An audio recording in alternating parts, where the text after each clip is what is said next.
नमस्कार और आप देख रहे हैं न्यूज़ बकेट और आप लोगों के साथ मैं कुलदीप। ज्ञानव्यापी का मामला लगातार तूल पकड़ता जा रहा है और सोशल मीडिया पे तमाम तरह के लोग अभद्र टिप्पणियां कर रहे हैं, चाहे हिंदू पक्ष हो चाहे मुस्लिम पक्ष हो। इस तरह की टिप्पणी किसी को नहीं करनी चाहिए। किसी को भी धार्मिक ठेस पहुंच सकता है। तो सीधे तौर पे हमारे साथ हैं अधिवक्ता हैं और बनारस के बहुत अच्छे अधिवक्ता हैं और हम इनसे पहले जान लेते हैं इनके बारे में, फिर आगे की बात पे हम बात करेंगे। जी अपना परिचय दे दीजिए। मैं राजा आनंद ज्योति सिंह, पूर्व उपाध्यक्ष the central bar association Varanasi. ये बताइए कि जिस तरीके से सोशल मीडिया पे लगातार ट्रेंड किया जा रहा है, चाहे हिंदू पक्ष का हो चाहे मुस्लिम पक्ष का, इससे आपको क्या लगता है कि क्या कुछ हो सकता है? देखिए, अभी तक तो जितना भी आप उठा के देख लीजिए सोशल मीडिया पर, अकबरुद्दीन ओवैसी द्वारा शुरू किया गया, कहा जा सकता है ओबीसी बंधुओं द्वारा शुरू किया गया और ये धीरे धीरे मामला मतलब मुसलमानों को उकसाकर आपसी भाईचारा में दुश्मनी पैदा करने का काम ये दोनों भाई लगातार करते आ रहे हैं। और उनको देखकर ही यहाँ के कुछ मुसलमान कह सकते हैं कि जो यहाँ रोहिंग्या हैं, बांग्लादेशी हैं, उनके द्वारा यहाँ के मुसलमानों को भड़काने का प्रयास किया जा रहा है और लगातार उनके द्वारा आपत्तिजनक पोस्ट आ रही हैं सोशल मीडिया पर, जिसका पुरजोर विरोध है। हिंदुओं के द्वारा अभी तक कोई ऐसा पोस्ट नहीं आया।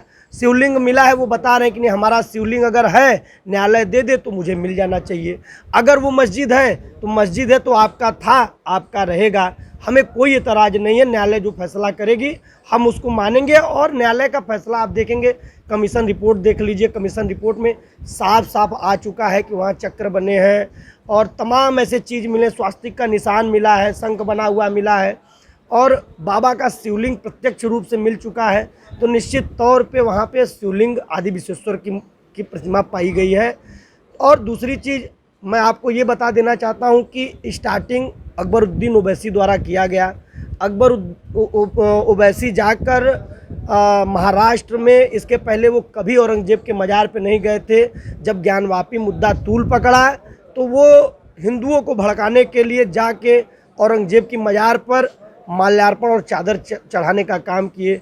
मैं सरकार से आपके माध्यम से कहना चाहता हूं, मेरी आवाज़ अगर माननीय प्रधानमंत्री तक जा सके तो ऐसे तथाकथित लोगों का, जो हमारे देश को लूटने का काम किए हैं, जो हमारे देश में कत्लेआम किए हैं, लाखों हिंदुओं का कत्लेआम किए हैं, लाखों हिंदुओं को इस्लाम कबूल करने पे मजबूर किए हैं और भारत को इस्लामिक देश बनाने के लिए प्रयास किए हैं, ऐसे लोगों का कब्र मजार होना भी नहीं चाहिए भारत देश में। ये बताइए कि आपके द्वारा क्या मांग की जा रही है? मेरे द्वारा ये कहा जा रहा है कि इस वक्त स्वतः केंद्र सरकार संज्ञान लेके ओवैसी बंधुओं को गिरफ्तार करवा ले, क्योंकि उनके द्वारा आए दिन आप किसी भी चैनल पे, आज तक पे देख लीजिए, जी न्यूज़ पे, जहां वो आ रहे हैं कह रहे हैं मैं कोर्ट के फैसले को मानूंगा नहीं, कोर्ट को नहीं मानूंगा, बाबरी चला गया और ज्ञानवापी नहीं जाने दूंगा। ये देखिए, ये भाईचारा देखिए, हम, मेरे भी मित्र मुसलमान हैं, एक थाली में हम लोग खाते हैं, पीते हैं, बैठते हैं।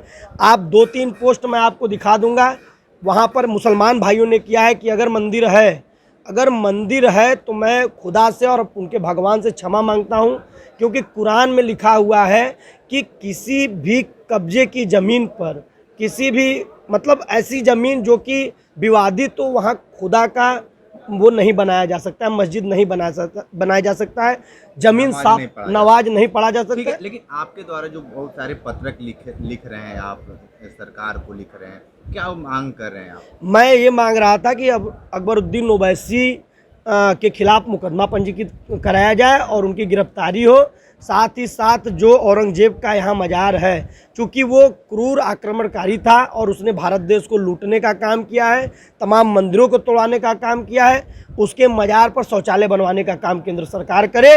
जो बहन होगा उस शौचालय का, मैं पैसा देने के लिए तैयार हूँ। अच्छा, एक चीज़ बताइए, जिस तरीके से सोशल मीडिया पे आप खुद बता रहे थे कि कई लोगों के नाम से FIR दर्ज हो रहा है, उसके लिहाज से आप कितने लोगों को अभी तक टारगेट किए हैं? देखिए, मैं सोचा कि सर्वप्रथम घर के लोगों को सुधार लिया जाए, बाहर में तो हम लड़ लेंगे। पहले हमारे यहाँ कचहरी से ही हमारे 2 अधिवक्ता भाई थे, लेकिन भाई हमारे इतना बहक गए थे कि वो बोतल के पानी के अंदर जो बर्फ़ का गोला बनता है उस पर उसको लगा के उन्होंने एक अभद्र टिप्पणी कर दी थी। सिंधौरा थाने में बैठाए गए हैं अलर्ट इंडिया के संस्थापक अधिवक्ता हरीशचंद्र मौर्य जी हैं। उनके खिलाफ मैं कल शाम को मुकदमा दर्ज करवाया, आज उनकी गिरफ्तारी हो चुकी है। दूसरे व्यक्ति हैं अरविंद यादव जी, उनके द्वारा भी लगातार अभद्र टिप्पणी आ रही थी, आपत्तिजनक टिप्पणी आ रही थी, उनके खिलाफ भी मैं कल रात को मुकदमा दर्ज कराया। संभवतः उनको भी पुलिस खोज रही है, तो मैंने प्रारंभ कर दिया है। 100 लोगों के खिलाफ मुकदमा कराना होगा, 500 लोगों के खिलाफ मुकदमा कराना होगा, पीछे नहीं हटा जाएगा। आप किसी के धार्मिक आस्था को ठेस नहीं पहुंचा सकते हैं। मैं मुसलमानों का सम्मान करता हूं, खुदा का सम्मान करता हूं, तो आपको भी मेरे भगवान का सम्मान करना होगा। ठीक है, तो ये थे राजा आनंद ज्योति सिंह, और सीधे तौर पे ये अपनी बातें सारी चीज़ें बताएं कि जिस तरीके से कोई भी हो सोशल मीडिया पे इस तरह का भद्र टिप्पणी किसी के लिए न लिखे, क्योंकि हो सकता है कि उससे किसी भी व्यक्ति विशेष को ठेस पहुंचे। तो लगातार ये कचहरी से रिपोर्ट दे रहे थे। हमारे साथ बने रहे न्यूज़ बकेट के साथ, हमें दीजिए इजाज़त, नमस्कार। पेश है न्यूज बकेट हिंदी मासिक पत्रिका। पढ़ें इस महीने की पूरी खबर विस्तार से हमारे न्यूज बकेट की मैगजीन में। हमारी ई मैगजीन को मुफ्त में पढ़ने के लिए अभी लॉगिन करें www.newsbucket.in पर। इसके अलावा रोज की ताज़ा खबरों के लिए हमारे YouTube चैनल को तुरंत सब्सक्राइब करें।